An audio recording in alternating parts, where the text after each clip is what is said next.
Hello and welcome to our live stream. With me today, I have, as always, with AzureTracks Microsoft Cloud Quick Fix, Ryan McKay. How are you doing today? Hello, I'm doing great. How are you doing, Andrew? Well, I'm actually really excited today. This is kind of our first big official live event. And, when we were chatting about it, we thought, you know what a fitting way to wrap up an interesting year. There's been so many challenges.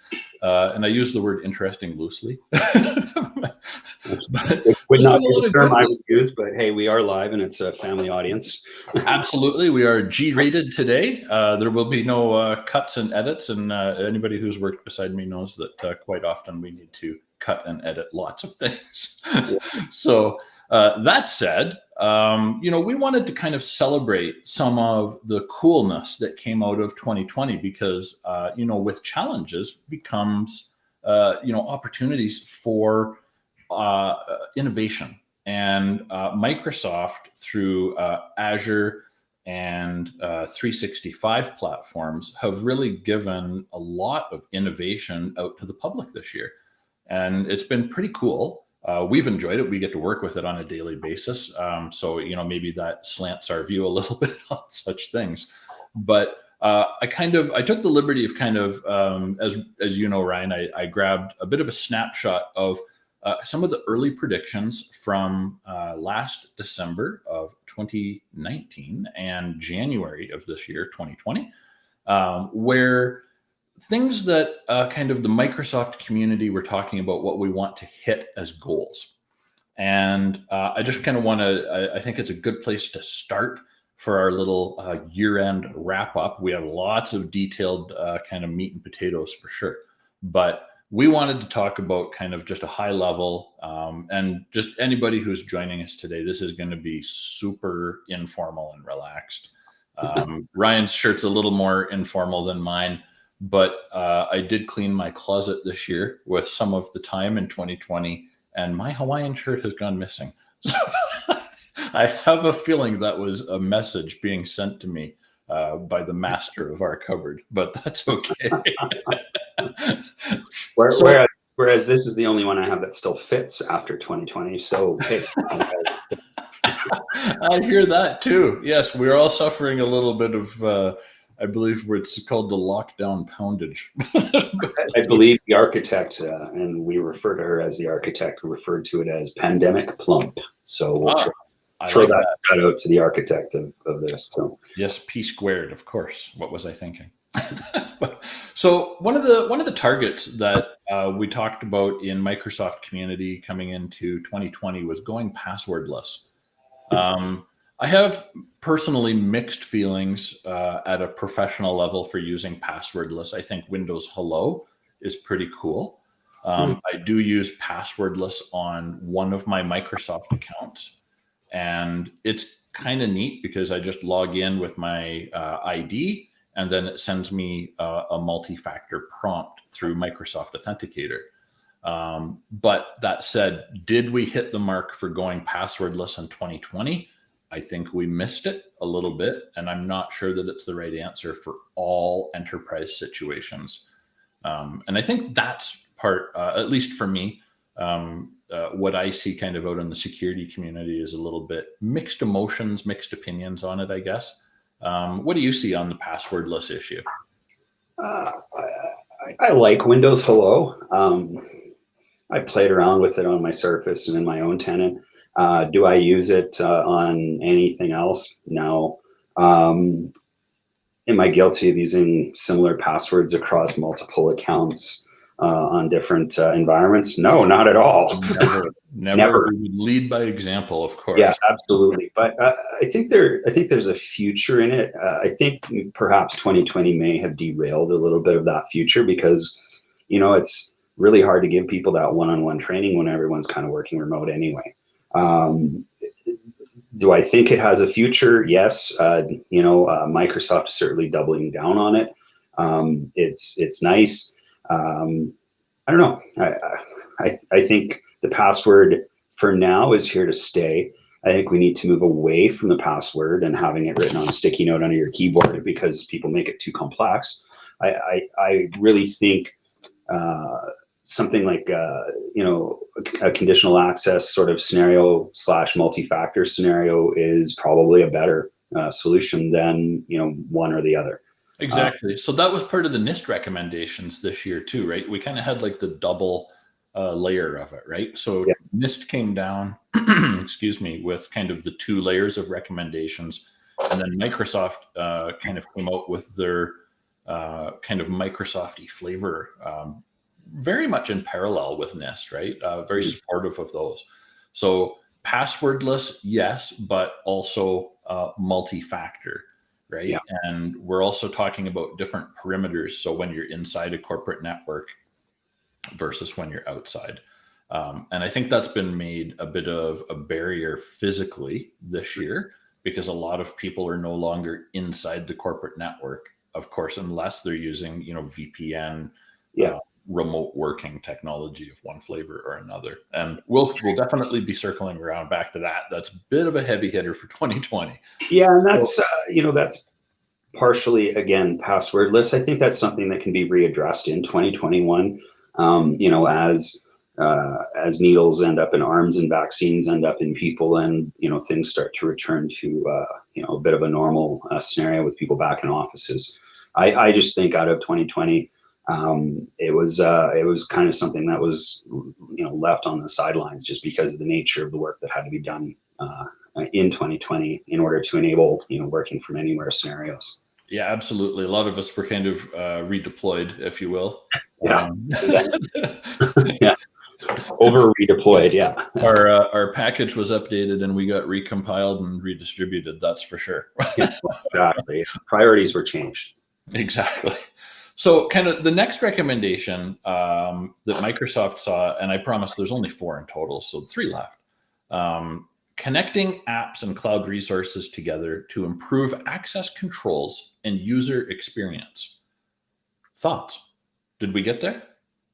A little bit. I agree. Yeah, I think we made it partway down the road. I think in terms, like in a specific reference, in terms of Microsoft Azure Active Directory, published apps, integrated apps, SaaS apps like M365, all those things, we got partway down that road, I feel like.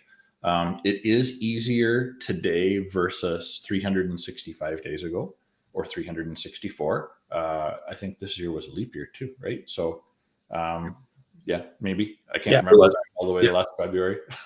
So, but that said, I think, there's a few things that we totally did nail, like boosting digital collaboration and automated life cycles. The phrase that I jotted in my note was, yes, we blew this one right out of the water. So I think, as a community collectively in IT in 2020, we really enabled digital collaboration at a level that just wasn't possible. And I think we joke, we've all seen the memes around on different medias and things, that I think you were telling me earlier, like what drove your digital transformation this year? Yeah. It's like A, B, C, and of course the last choice is COVID-19 with like big red arrows and circles. And yeah, there's another one. It's a bunch of people that are meeting around in a boardroom and whatnot. They're talking about the boardroom is digital transformation, and they're all banging their heads, and all you see is this great big wrecking ball coming towards them with COVID-19 written on it. It really did transform. I mean, COVID-19, of course, transformed society, but it really did transform how we were able to collaborate and communicate effectively together. It drove a lot of new product innovations, right? So we're gonna say that a lot today. The word innovation, because it's really true. We're here to sing the praises of 2020. I want to celebrate this year coming to an end on a positive note. Absolutely. The reality is there's lots of mixed things out there, and life is hard. We don't need to make it any worse. No. I'm a big believer in positive energy and good karma. And if you do good things do come around. And well, heck, the least we can do is share a little bit of light. It's a beautiful sunny day outside my kind of whitewashed window behind me here in Calgary. And, I'm so grateful for all of these things that we've been able to do in 2020. So, Well, I can't even fathom what it would have been like had this event occurred 10 years ago without, products such as the one, you and I are using right now to collaborate on.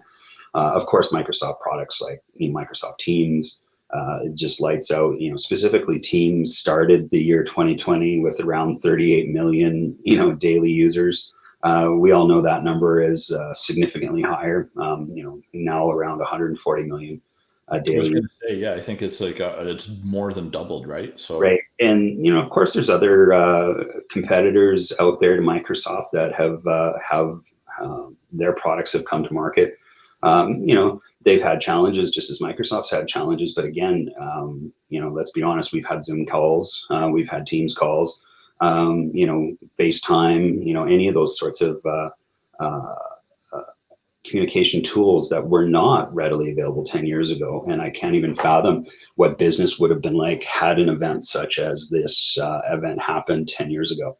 So let's take this opportunity then to talk a little bit about digital collaboration, because blown out of the water doesn't really begin to describe it. No. I mean, now you and I, as consulting people, we're used to working remotely. It's actually rare for me to physically shake a hand of a client. Mhm. But when I do get that opportunity, I'm very grateful, because it's a good chance to build relationships. You shake the hand, you kind of feel much more attached to people that way. Yeah. And a lot of people have struggled through the missing components with that. So this is actually our first event that we're doing not on a Microsoft platform, but only because we're sharing this out to social media. Yeah. And one of the things that was in my head that kind of driving my line of questioning for you here is, because we've been so much immersed, you and I, in Microsoft Teams in really a daily basis, what's your favorite thing that they came out with this year? I know you have a lot, but I have a lot, and I do beat the Teams drum a little bit. if you follow me on any of my platforms, one or two sticks at least. Yeah, right? one or there's it's a small drum, but just to kind of step things back, at the beginning of the year, I participated in a just sort of a proof of concept for an IT department, and got the ball rolling on a Teams deployment there. That contract came to an end, and I found myself working for another company who had no platform whatsoever. The benefit of Microsoft Teams as a whole, my favorite feature as a whole, is the whole product in and of itself. Yeah, you can get into situations where you have multiple people on screens. I think it's up to 49 now, 7x7. You got breakout rooms, you've got the phone capabilities, you've got the sharing capabilities, the meeting experience, the live events, which you and I have used the Microsoft Teams live event capability. Absolutely phenomenal.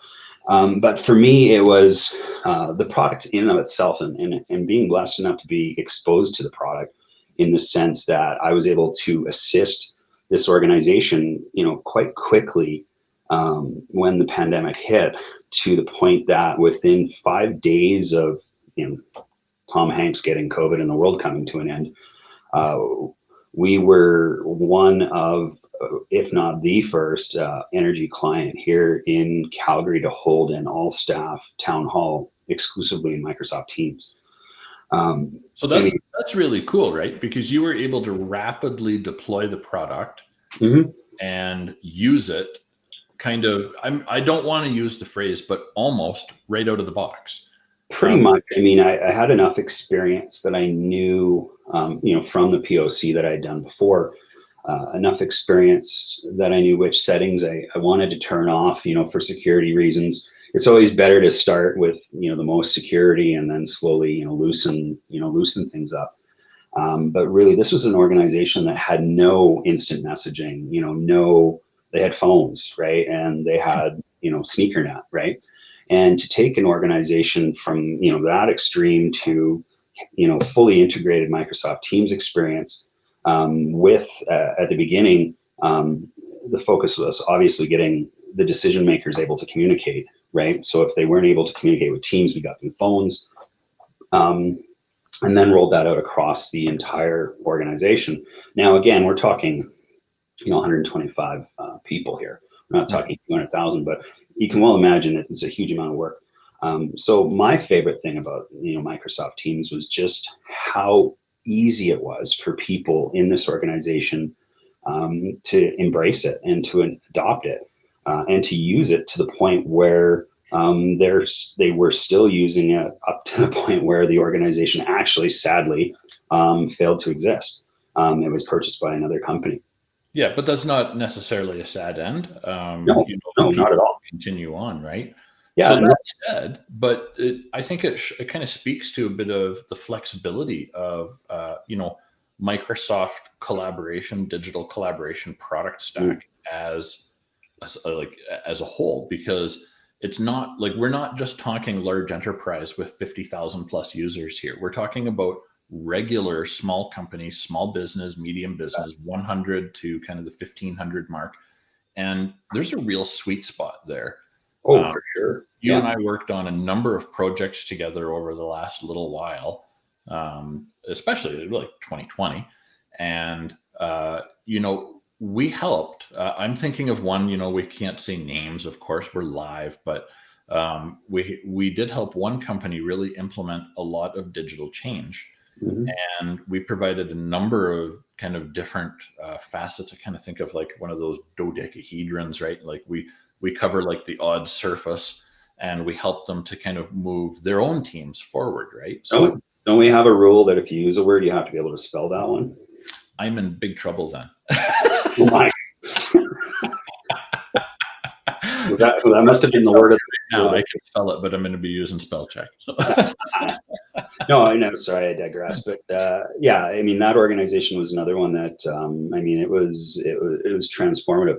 Now, circling back to where we were at with people using this and sort of that relationship. The other thing that not a lot of people know is I only spent 3 days physically in that office before the proverbial poop hit the fan.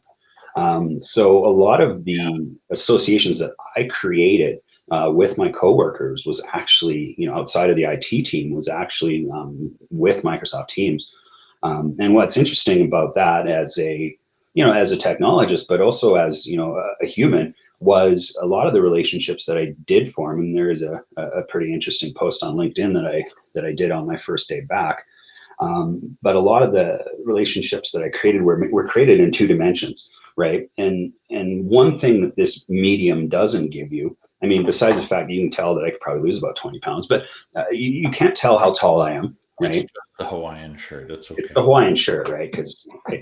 But you can't tell how tall a person is or whatnot. So it was really interesting for me because again, we were part of a first wave of companies that started returning to work downtown in July of 2020. My return to work date was around the 23rd, I think, of July. And really, you'd go into the office and you'd run into your coworkers, as much as you can with social distancing.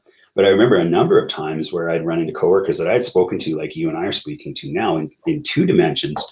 But we would just sit there and stare at each other because, I didn't realize that this lady was only 5'2", right? We all look a little different without the TV filters on, right? So they always say the camera adds 10 pounds, but it also equalizes things like height, volume. Some people speak very quietly, but the audio equipment, the noise canceling. Mm-hmm. I'm trying to think, what would I pick as my favorite feature? And I'm actually tossed up. So the noise canceling in Teams, talk about a game changer. Holy cow.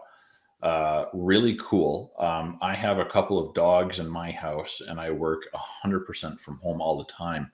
Mm-hmm. And I've never been asked about any barking. That said, the cat will wander in occasionally, and you can only cancel so much when the kitty is like a few inches from the microphone. Yeah. Yeah, I mean, so for you, for me, it was the entire suite and how it was thrust into mainstream. Like shortly before COVID hit, there was actually Microsoft Teams commercials, which was a shocker. But by the time we got into April, May, June, everybody knew what Microsoft Teams was. If you were a Microsoft shop, you'd either used it or you wanted to use it, and as a whole, thrusting that technology mainstream, allowed people like me and you to keep working. I mean, we still would have been working, but it really, kind of showed our leadership, the people that we serve and that we work for, what we can deliver quite quickly and quite efficiently. And exactly, right. So the tool set as a whole has kind of given this good framework, not just for rapid deployment, but also for good governance, right? absolutely, So it's a very sustainable ecosystem.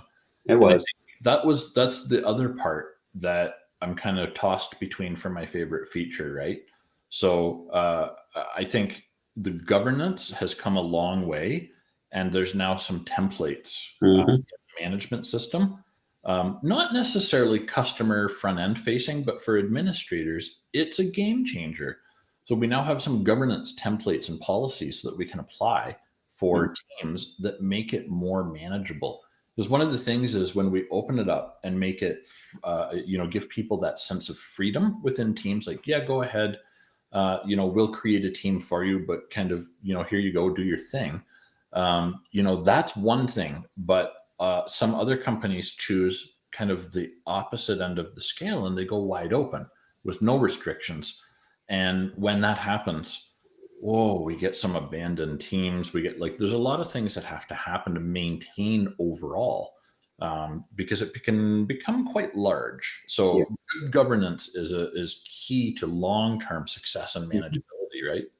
Well, in a lot of the extra governance sort of features that have been released came sort of afterwards, because let's be honest, I think at the beginning, I remember provisioning, users with phone system licenses and having to wait 30 minutes for those licenses to replicate, from the licensing area in M365, over to Teams. But you, as well as I know, and we were probably a little bit more blessed here in Canada, because I do recall in January, Microsoft released a news release that they had added a third capacity in the Azure zones here in Canada. Mm-hmm.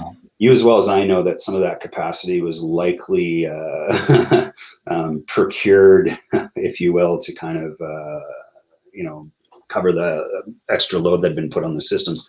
But that said, yeah, there's a few hiccups here and there, but generally speaking, the M365 and Azure services, specifically in Canada, because that's where I'm focused on, but I assume generally across the world, were remarkably stable and remarkably resilient, especially in the fact that, again, from a Teams perspective, you think we went from 33, 34 million daily users to Teams to 130 million daily users of Teams. And yeah, that's people clicking buttons, but there's a whole bunch of back-end infrastructure, in the background that enables this kind of stuff that, you and I don't get to see.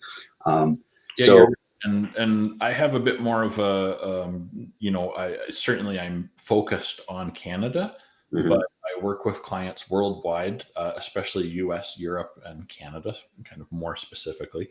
But the Azure procurement system and manufacturing kind of chain, they really stepped up and they embraced the mhm, challenges of 2020. Social distancing is really hard in manufacturing and installation environments. yeah, We complain a lot as desk jockeys. I think kind of a little bit, but it's easy for us to do so, and I think that's a bit of why we complain about stuff. mhm, There's a lot of people, men and women, working very hard, doing physical jobs. And, all joking aside, we owe, I think, as society, a great debt of gratitude and thanks to all of those people for all of the hard work they've put in and the sacrifices that they've made. I've done some work for a friend of mine, and, suiting up and kind of doing physical labor with him has been a challenge in some instances, right?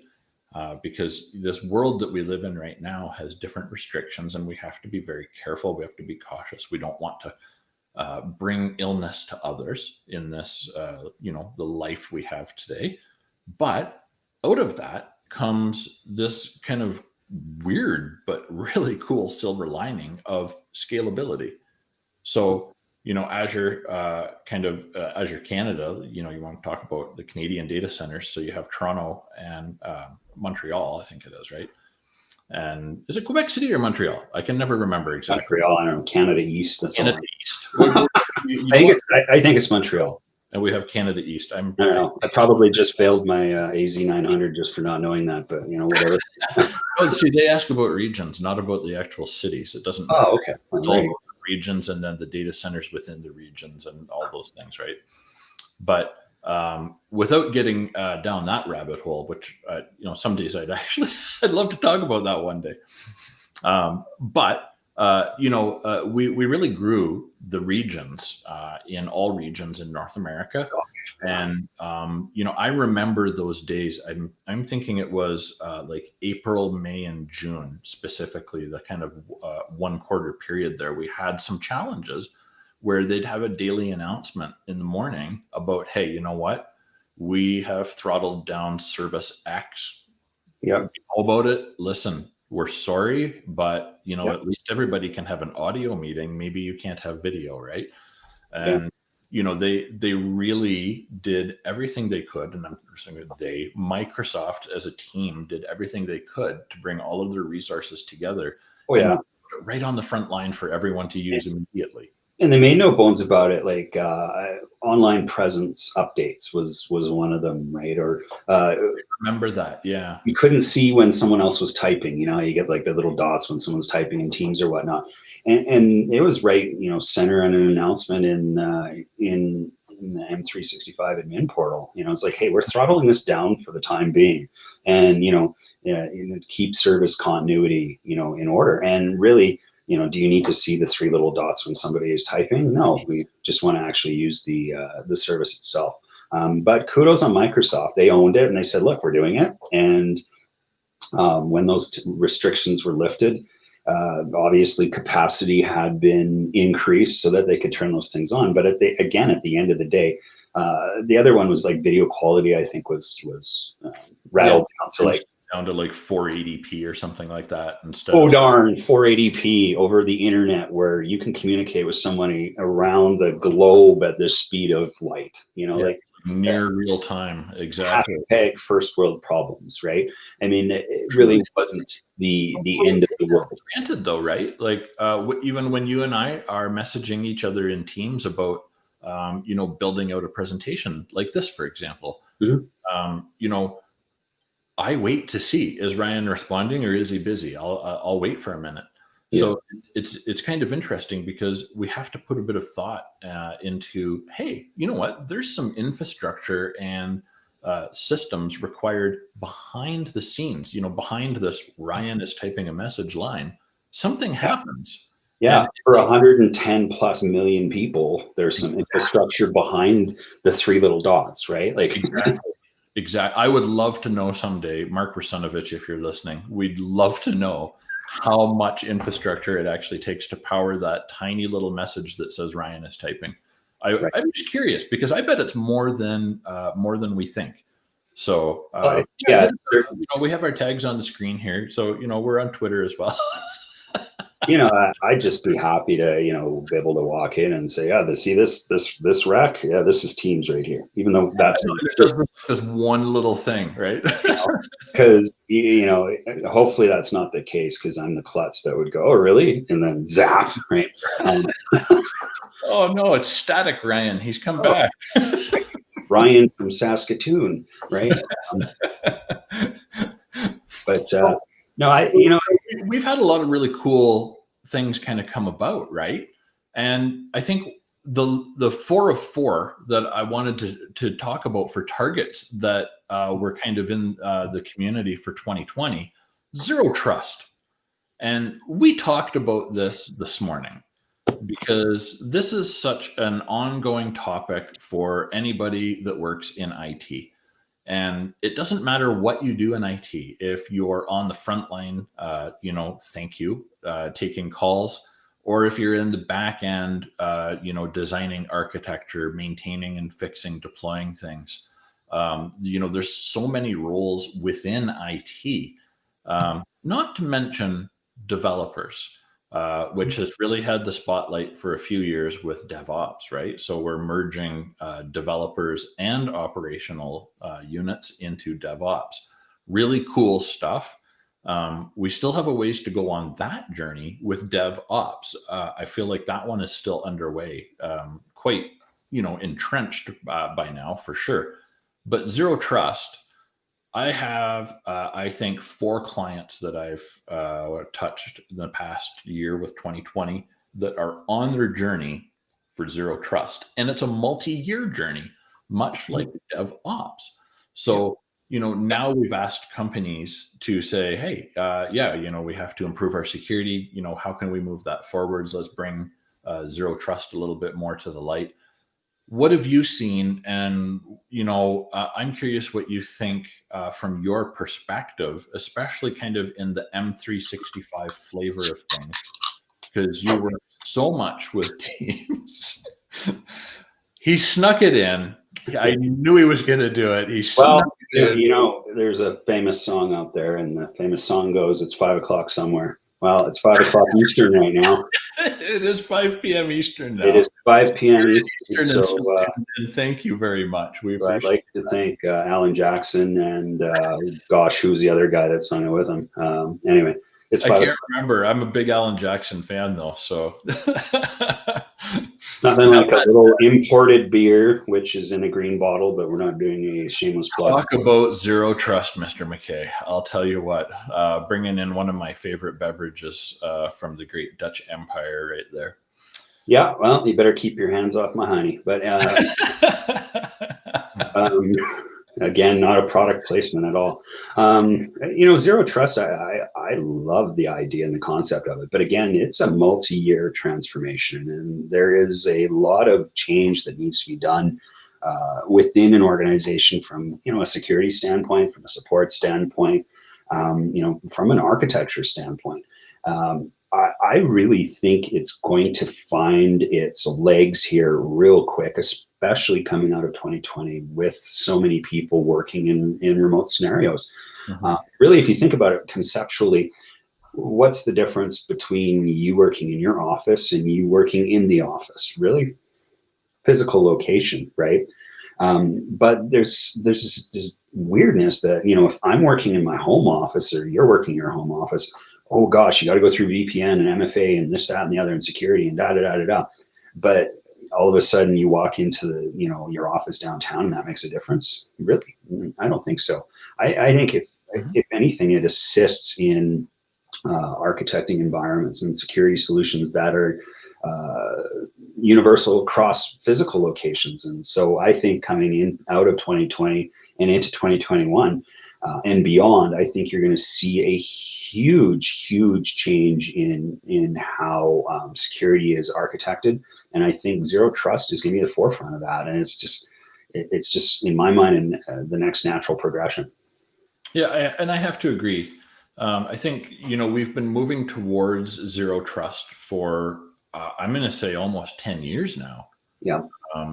And, Zero Trust may have been a thing kind of talked about very quietly in security circles. And I've found IT in general, the people working with IT and making changes and really providing leadership within our industry, everything's become much more progressive, much more open-minded, and much more intertwined as well. Like now your architecture and your admins and your whatnot need to work with your security personnel and vice versa.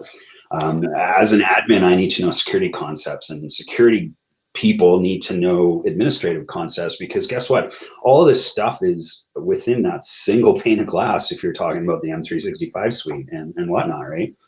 Yeah, and we've had a big emphasis on DevOps as well, to be tied very tightly with security. Yeah. And though security is still kind of a little bit of a silo, I feel like it's opening up as well. They're communicating better, kind of, and I'm talking in general in the industry here. I don't want anybody working in security to feel like you're being singled out. You're not. You're actually being praised here. Yeah. Because the integration of everything is fantastic. Like I work a lot with integration of apps and identity and all those things, but at the same time, it raises a lot of security challenges, and quite often, we talk in the industry about having that trade-off between usability or security. Which one do you want, and where do you find that sweet spot? Mm-hmm. Well, zero trust is the answer to both of those things. Yeah. I mean, we could have a whole separate podcast or, about probably a series, I think. And maybe that's not a bad idea. Maybe we'll add that to our list for things to do in 2021. Once we both pass our MS 500s. Yeah, maybe, right? We should do that. We should do a 500. And I actually would enjoy that. I've had the opportunity to do some of the work with that. Just do the exam.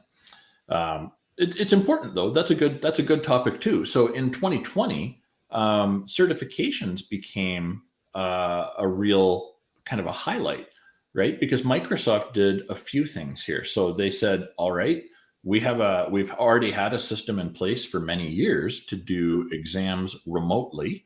That was a big deal. Microsoft brought that in years ago for accessibility and helping people in remote areas and things like that, right? So they had this like licked way before all the COVID 2020 challenges. And man, did they ever scale that out. But not only did they scale out their remote test taking so people could stay at home and take exams, they dropped the prices, right? So I was actually checking earlier this week. They still have that in effect. So if you have had your career and your income impacted in a negative way, you can take advantage of way better pricing. And I mean like deep discounts from Microsoft on writing exams. Go study and do it. It's totally worth it. Because certification, we've talked about this in other medias, both written and in podcasts, and I've been talking about it for a number of years. I don't take tests well. You and I have that a little bit in similar. We get stressed, we get anxiety, it gets in our head, and it can be hard. I think where mine lies, I mean, for one, let's be honest, Microsoft tests are hard. And they have to be hard because they just don't give certifications away, willy-nilly out of Cracker Jack boxes. No product placement there either. They're hard. Be open to a Cracker Jack sponsorship. I just want to say that. Yeah, absolutely, and bring back the real size Cracker Jack boxes we have in your kids, but and better toys. But Microsoft exams are hard, and it doesn't matter if it's, to be honest, on MS 900. It doesn't matter if it's AZ 900. Entry level courses, all the way up to, I would presume, the expert level. I mean, they are hard. MS 500, right? And they are hard for a reason. They, that's how they weed out the lack of knowledge. It's about preparation, hands-on experience, and really having good product and service knowledge, because they want, I should be specific here again, Microsoft wants us as IT professionals to know the products so that we can help customers implement them. Because at the end of the day, it's a business and we want people to buy the products, right? You bet. That said, we don't sell them. We just implement them and work with them.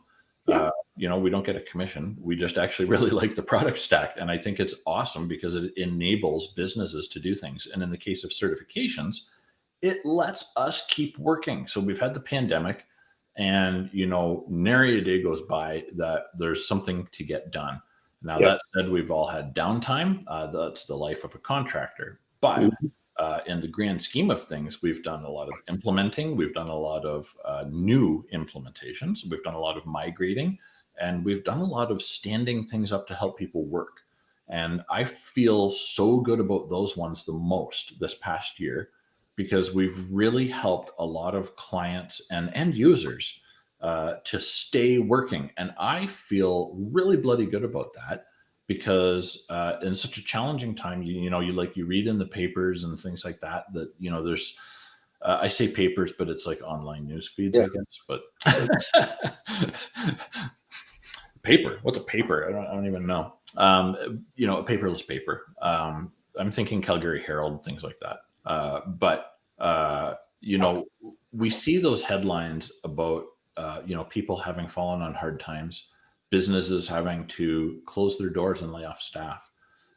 There's been a lot of hardship, but there's been a lot of highlights.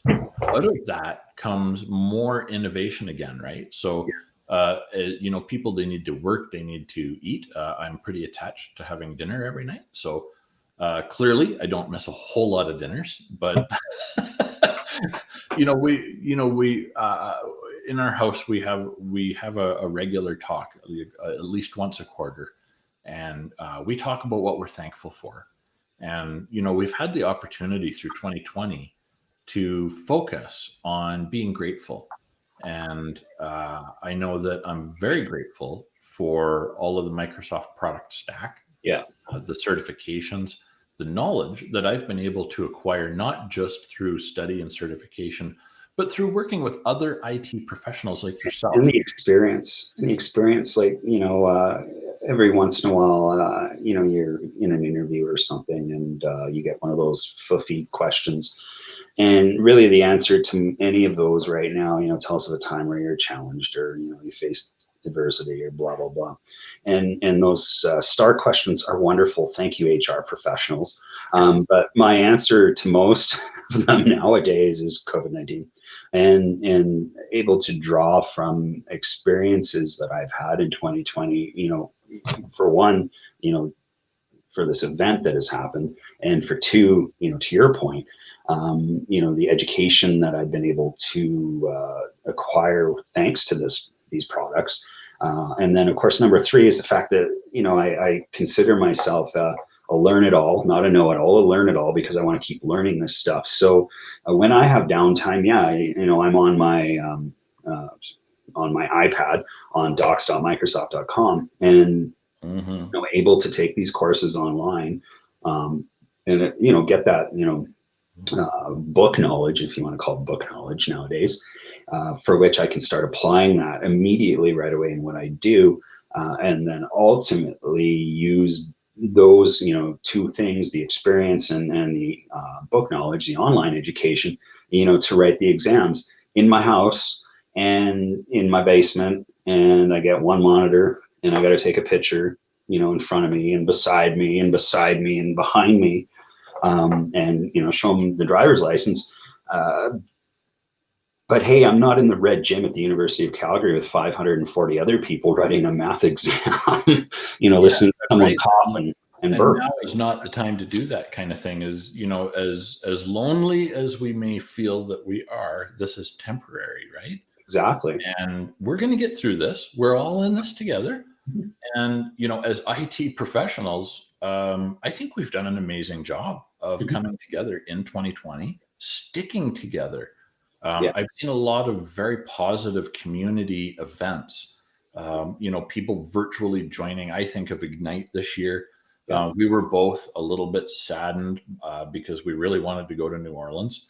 And right. My wife has been to New Orleans. I have not. And my stomach wants to go there. Show you all the cool stuff. No, I just want to eat. I want to go on a crocodile tour, right? Like maybe. I don't know. I want to try it. I'll probably be terrified, but it's cool. Unfortunately, Ignite is in the spring, so wonderful NFL football won't be happening in the dome there. But I'm sure there's some sort of sport that you can watch in Narlands in March of 2022. Yeah, I don't know. I feel like in 2021, if I may be so bold as to make the prediction, I feel like the safe choice is still caution. Absolutely. And, we want to be respectful, especially of those in the front line that have been working so hard. And we do have some differences between the US and Canada. And, I think the things that bring us together are how hard everybody's worked to keep us safe. Grocery store workers, everybody. The gas stations have stayed open so people can go for drives with their household and their, what do they call it here? Close Cohorts or whatever. It sounds like a dirty word, but it's just people but everybody has really come together, and clearly, EMTs, doctors, nurses, everybody running the hospitals, like, we forget, like, all of these germy people coming in with potential COVID cases, like into Emerge or something. I'm thinking about all the people that have to clean it up. So, we have a big emphasis on doctors and nurses, not downplaying that. You know what? There's a lot of people, porters, cleaning it up too. You know what? I worked for Alberta Health Services for the better part of 6 years, and one of those contracts was during SARS. And again, I was IT guy, didn't really have to go to the hospital for much of anything. Press a button here and there, put a server in a rack. But to your point, yeah, absolutely, doctors and nurses. But there's porters, there's laundry people. There's the porters are the ones that they push you from appointment to appointment, or they come and clean up after you. And you don't see them a lot because they don't really hang out on the main levels. But where the servers are in the hospitals, that's where they hang out.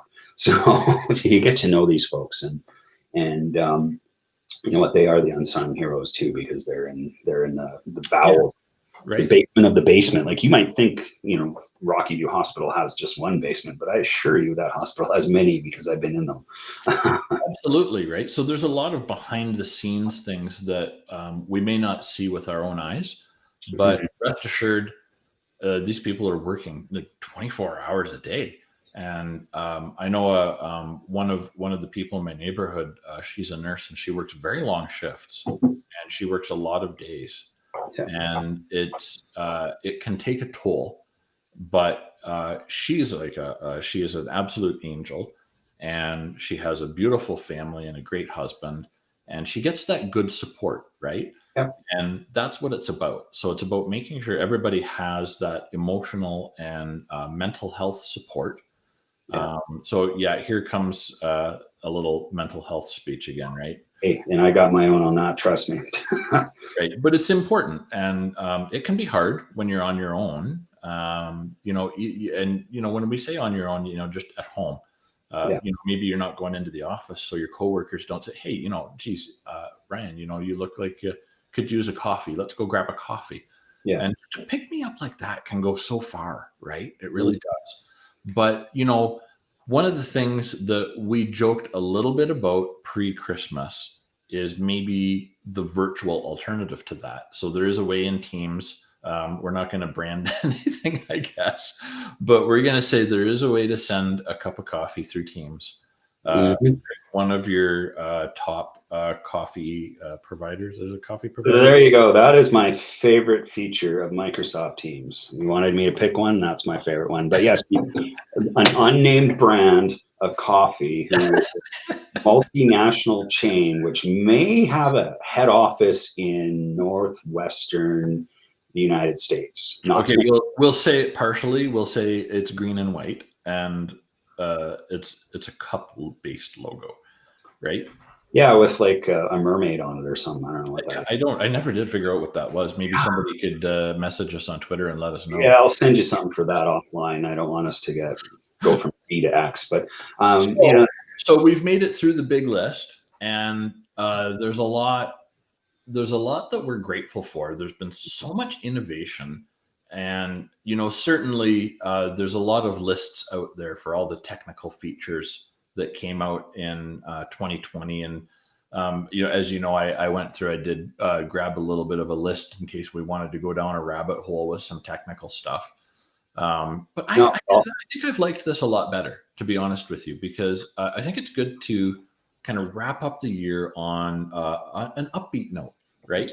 So I think I want to say that I think Microsoft has done a really good job with both Azure and the M365 stacks, and, big stacks that they are. Yeah. I think we know a lot about a lot of things, and one of the things I enjoy is how you balance out my skill sets when we get to work on projects together. I like that, so I want to say thank you for that. No worries. Because it's a lot of fun for me, and I find that every project I do, every new client I engage, there's always something that kind of piques my interest, and it's like, you know what? I'm going to learn something today. And that's fantastic because there's no shortage of things to learn in the Microsoft cloud, right? Oh. It's so vast. There's so much. And I don't think anybody can truly be an expert on everything. I really do believe that. But we can know lots about lots of things. And we can commit to being, like you were saying, a lifelong learner. And I think that that's what's important. So for 2021, what I want to see moving forward is a continued strength on the Microsoft learning emphasis. They've done a really good job. I know I have the privilege of being an MCT, and I was renewed for 2021, by the way. So I'm very happy with that. And really, they've done a good job of building those programs out and supporting them, extending them, letting them grow. Mm-hmm. And they provide Microsoft Learn open free learning. And I love how they do the sandboxed Azure labs in there. Freaking genius. I love that. The learning that you can do, the hands-on learning you can do is excellent. So I really look forward this next year to that continuing to grow. Mm-hmm. I know that they have some different commercial partnerships with doing labs and things like that under the MCT program. I can't remember off the top of my head what I'm supposed to and not supposed to talk about in public, so I'm not going to talk about any details that way. Whereas I'm not an MCT and I can talk about whatever the flip I want because it's December 31st of 2020 and we reached the final level of the world's greatest game of Jumanji. We did. If you caught that reference on my LinkedIn post. I saw that one. And, how this year started and how it ended. I mean, for me anyway, I went from having, normal hair to long hair to really short hair to now long hair because I can't get a haircut. But throughout all of it, I had an opportunity to learn a poop ton of information about the M365 Microsoft stack as a whole. To use it, and I did speak specifically of that one company, but there was a number of other companies in the background I was also, doing Teams work for. But what was most fulfilling was, and I alluded to it, that the company that I was working for in the summer no longer exists. It was purchased by another company. These things happen. But they had one heck of a great barn burner party, for the end of it. And, what I remember most was the CEO thanked me, for the work that I did, that we kept things going. And, I was grateful for that. So, I've been asked in interviews, and I know I was kind of, making a joke about star questions, but really that was an answer is, what are you most proud of? Well, I was most proud of what I was able to do for that company. And for those people, and to keep them communicating and to keep them still communicating to this day, because I'm sure some have figured out how to have a free Teams install. But on a serious note, this isn't 1912 or whenever the last pandemic happened. We're not driving around in buggies and carriages. We have technology, and that is what has separated us as a species this go around. And it's really what is going to end, I would even assert at this point, has begun to end, what has happened with this pandemic. Is it going to happen overnight? Are we going to wake up tomorrow morning on June 1st, 2021, hopefully, and not, December 32nd, 2020, if you get that joke. But things aren't going to change overnight, and it's going to take time. And really, it's about utilizing this technology to keep things going. And there will be a day not too far away, where you and I, Andrew, will be sitting at a pub, eating some delicious hot wings and drinking a few green One of bottles. those things they used to call public restaurants. I've Mhm. heard of these. I know of them. I'll read up. And there will be a day soon. Again, we've already been doing this for 8 months. What's another 6 or whatever. There will be a day when I will be in a hockey arena, drinking what's affectionately known as a dome foam and some saddle dome nachos with the cocaine cheese. And there will be another day when Spicy cheese. I know of which you speak. Yeah, it's spicy, but you always go back for a second dip. I don't know why. and there will be a day where I'm going to be in a stadium full of 75,000 other football fans somewhere in the United States watching a football game, and or 80,000 other people watching a concert of epic Hair Nation people. This too shall end. It's just, you got to get to that point. And, once you realize that as long as you follow the protocols, which are there to protect, not some weird conspiracy thing, we'll get through this. We're not here to preach, right? Like, we're just here. We're just a couple of regular guys. We just do some cloud stuff. Exactly. And we need that energy as human beings. Human beings need energy. They need to give it. They need to absorb it. And that's why we need each other, right? Exactly. And we'll get through it. Absolutely, we will. Yeah. With this technology, we're way better off than we would have been years ago had it happened years ago. Yeah, we're not. I'll admit we have a little bit of the gray hair experience these days. We're not quite as young as we used to be, and I learned that doing some renovations around here. Let me tell you, not 25. I know that. That said, I also know it's important, like you were saying, we need to wear a mask. We need to help protect everyone else. It's not about me. It's about you. We just want everyone to be safe. And, I really hope everyone has absolutely a happy New Year's, a very special holiday. And, we magically get a Friday off this year.